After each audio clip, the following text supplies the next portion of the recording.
मराठीच्या मुद्द्यावरती केलेलं वक्तव्य हा आजचा आपला मुद्दा आहे। केतकी, तुम्ही महाराष्ट्रात राहतात, मराठी कुटुंबामध्ये राहतात, मात्र आज थेटपणे आव्हान देताना शिक्षणापर्यंत पोहोचणं, शब्दांची अशा प्रकारची फोड करणं, याचा मुद्दा नेमका का उपस्थित करावासा वाटतं?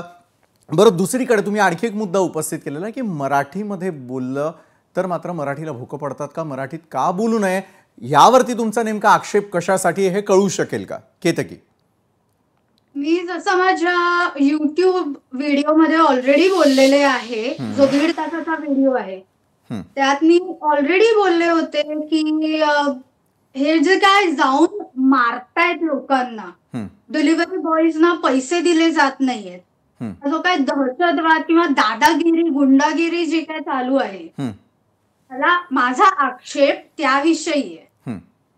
माझा आक्षेप मराठी भाषेविषयी अजिबात नाहीये। बरं, कोण पोचतोय हा दहशतवाद किंवा कुणामुळे होतोय हा दहशतवाद?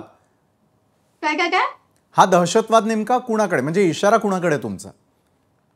मी व्हिडिओमध्ये बोलले होते। आता महाराष्ट्राला पाहू देत ना, 1.5 तास नसेल ऐकला, आता ऐकतायत लोक। आता तो माझा प्रश्न कसा किंवा माझा प्रॉब्लेम कसा ना की लोक आता ऐकतायत। मी तो अपलोड करून ऑलमोस्ट 1 आठवडा झालेला आहे आणि लोकांना मी ऑलरेडी मराठी बोलण्याने जर भोकं पडतात, मग हिंदी ना, तुम्हाला जर मराठीबद्दल इतकाच द्वेष असेल तर तुम्ही महाराष्ट्रही सोडा आणि उत्तर प्रदेशात जाऊन स्थायिक व्हा।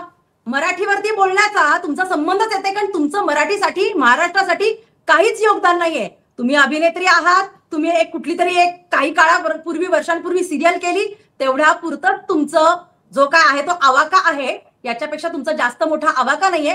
त्यामुळे महाराष्ट्रावरती आणि महाराष्ट्रातल्या मराठी आमच्या मातृभाषेवरती बोलताना 100 वेळा विचार केला पाहिजे। केडियासारखा माणूस जर नरमला असेल तर तुमची काय गत आहे?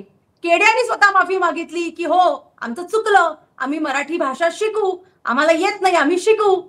तर अशा पद्धतीने मराठी बोलल्यानं भोकं पडतात, हे कुठले शब्द आहेत, ही कुठली भाषा आहे? मुळात UNO मध्ये डॉक्टर वर्षा देशपांडे यांना आंतरराष्ट्रीय पुरस्कार मिळाला। त्या पुरस्कार घेताना सुद्धा त्यांनी इंग्रजीमध्ये भाषण न करता मराठीमध्ये, शुद्ध मराठी भाषेमध्ये त्यांनी भाषण केलं। त्यांनी मराठी भाषेचा आदर राखला आणि आपली मातृभाषा सगळ्या जगासमोर नेली, हे कौतुकास्पद आहे। आणि एकीकडे केतकी चितळे सारख्या महिला मराठीला दूषण देतात, मराठीला नावं ठेवतात, हे अतिशय निंदनीय आहे आणि याचा आम्ही जाहीर निषेध करतो।